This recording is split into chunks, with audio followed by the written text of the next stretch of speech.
To my colleagues on the other side of the aisle, let's be honest with immigrants who deserve better than what you're offering them. Don't welcome immigrants if you plan to reject them. If you keep pushing your bigoted H.R. 2 bill, then also pass this bill. I've taken the liberty of drafting it for you. It removes the Statue of Liberty, our largest symbol that tells people to come here. This is who you are, removing the fabric of America. So I want to know which Republican who supports and voted for H.R. 2 will introduce this bill.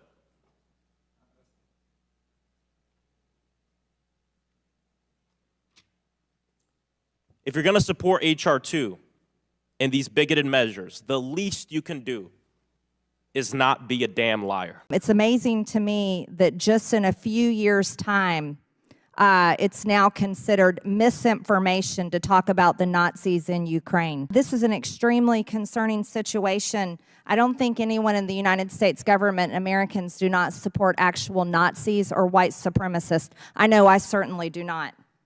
And I can't understand why in just a short amount of time, this information that our own American media frequently talked about is no longer talked about. Before I get into it, it's interesting to hear my colleague just now talk about disavowing white supremacists when in 2022, she spoke at an event led by white supremacists and white nationalist Nick Fuentes, and when asked about it, doubled down on it and said, we're gonna focus on people, not labels. So get out of here with that damn hypocrisy. And Dr. Snyder, I'm gonna give you some time to respond. First of all, I'd like to thank the representative from Georgia by making clear with her comments and with her person that any discussion of political warfare has to include Russia, Ukraine, and America.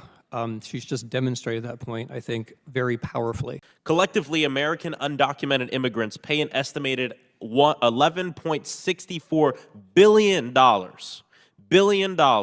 in state and local taxes every single year. And the average undocumented immigrant has been living and contributing to the economic success of our country for between 10 and 14 years. These are folks who are literally putting more into our system than they're taking out because they're undocumented. These are our friends, our family, teachers, substitute teachers, people who work in the medical field, people who work in hospitality, our neighbors. My family. Mr. Beer, how might white supremacist falsehoods about an invasion put immigrant communities in danger? Look, we've talked about this before. We've seen the El Paso shooter manifesto, the Buffalo shooter. You go to Charlottesville, you saw what happened there. The Pittsburgh synagogue shooter. I mean, the number of crimes where now dozens of people have been murdered, it's astounding. They are saying what's motivating them. It's this idea that these people are invaders and therefore they can be responded to with military-style force. Yeah, and it just makes me wonder because we keep hearing from colleagues on the other side, some of these witnesses, that I guess the rate doesn't matter or the data doesn't matter. And what really matters are the families and the victims, which I 100% agree with, but then they completely disregard the families and victims of immigrant communities because of the hateful rhetoric that they are pushing. Thank you, Mr. Chair. Since the beginning of his campaign for president, Donald Trump in 2015 has been consistently propagating hateful extremist rhetoric about immigrants, including falsehoods depicting all Mexican immigrants as criminals, as drug dealers, and as rapists. At campaign events just last month, Trump claimed that immigrants are poisoning the blood of this country. The Republican witnesses here today are the latest in a line of people spreading racist, far-right fiction in an attempt to dehumanize immigrants. Mr. Beer, I want to get back to some truth in this conversation. Is someone more likely to commit a crime if they are born in the United States or if they are foreign-born? If they are born in the United States. And you wrote in a Time article that I have right here, quote, no matter how researchers slice the data, through the numbers show that immigrants commit fewer crimes than native-born Americans. But that's not good enough for Trump followers. They firmly believe that immigrants make America less safe. What the anti-immigration crowd needs to understand is that not only are immigrants less likely to commit crimes than native-born Americans, but they also protect us from crime in several ways, end quote. And you're 100% right in that. Several studies show that immigrants are 46% less likely to commit a crime, and that in communities that have had an influx of undocumented immigrants, crime actually goes down. What about the friends and families of victims who have been murdered in schools across this country because my colleagues refuse to do anything to end gun violence? Does that matter? I guess not. We've already seen how this hateful anti-immigrant rhetoric has been taken up by bad actors to justify horrific violence against everyday Americans. And for example, when a gunman walked into a Walmart store, killing 23 people and injuring another 22. Almost exactly a year ago, Oversight Committee Democrats called on Chairman Comer and every Oversight Republican to condemn this rhetoric.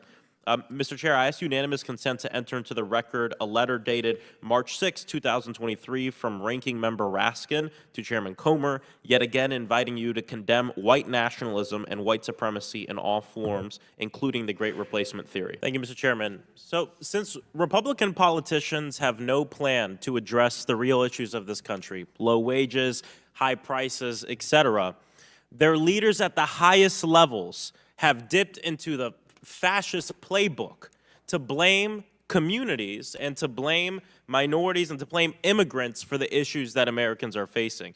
And these days, the more fear you can stoke, the better. I mean, one of my colleagues, Marjorie Taylor Greene, has called immigrants terrorists.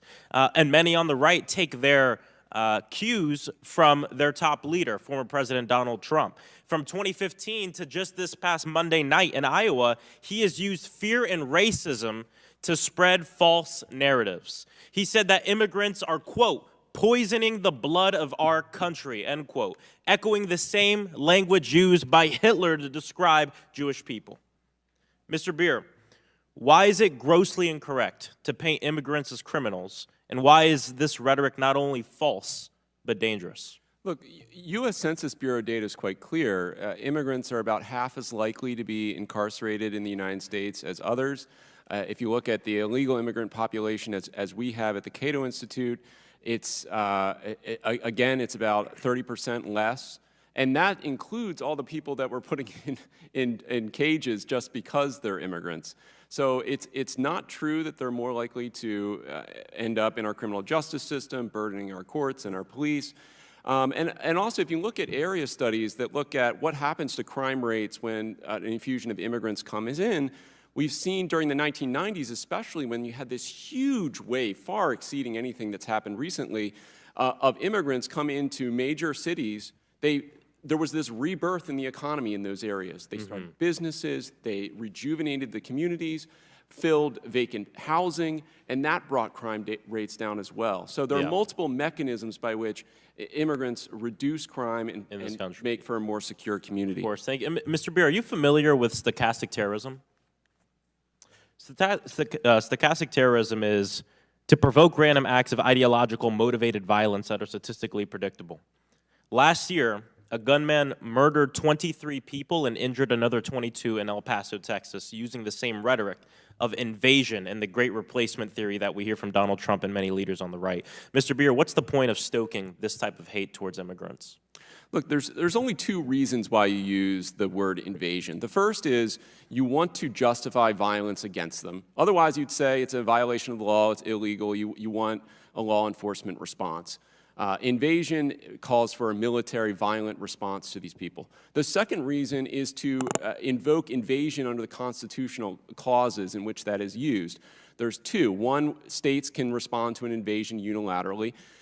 We know what an invasion under the Constitution means. James Madison said an invasion is an act of war. So we know what a real invasion is. We know the difference between people coming to serve us and work for us versus an act of war. So this language fuels a lot of these hateful, violent acts we've seen. Oh, absolutely. So I just hosted a roundtable in my district because my constituents are terrified about the talk that's going on up here. An amazing community leader and pastor, Father Jose, brought up a really good point that migrants don't just want to come here. We told them to come here. And Mr. Beer, the Statue of Liberty, situated next to Ellis Island, an iconic American symbol, reads, Give me your tired, your poor, your huddled masses yearning to breathe free. The wretched refuse of your teeming shore. Send these, the homeless, tepid toss to me. I lift my lamp beside the golden door. Thank you so much, Dr. Snyder. And, you know, this hearing was put together to talk about political warfare, and it's strange because a lot of my Republican colleagues seem to be pointing a lot of fingers, but not at Vladimir Putin and not holding him accountable. I mean, even top-ranking Republicans are having enough of it. Michael McCall said, quote, "I think Russian propaganda has made its way into the United States. Unfortunately, it's infected a good chunk of my party's base," unquote. We just heard some of that right now. Republican Michael Turner, chairman of the House Intelligence Committee, quote, "We see directly coming from Russia attempts to mass communications that there are anti-Ukraine and pro-Russia messages, some of which we even hear being uttered on the House floor." Dr. Snyder, can you talk really quickly about some of the main narratives Russia uses when engaging in political warfare? I appreciate this question because if we're going to talk about political warfare, we have to take into account the ways that countries cooperate. It's entirely artificial to say, here's China, here's America. That means that we leave aside Xinjiang, we leave aside Tibet, Hong Kong, Taiwan, New Zealand, Australia, Europe, all the places where China practices political warfare, and we leave aside Russia and Ukraine, which is where it matters the most. Political warfare is only political warfare if it passes through us. That is the intention. We've just seen an example of it passing through a person. It's only political warfare if it passes through us.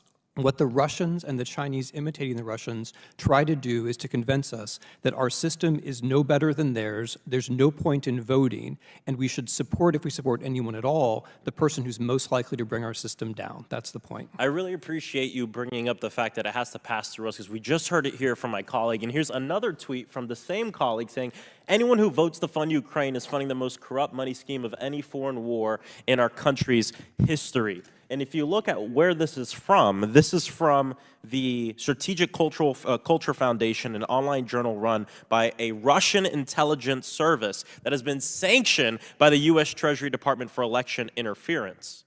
So we see it passing through us, and not just with the colleague that just spoke, but with many of my colleagues on the other side of the aisle. And what Russian propaganda won't tell you is most of the money allocated for Ukraine is actually spent in America.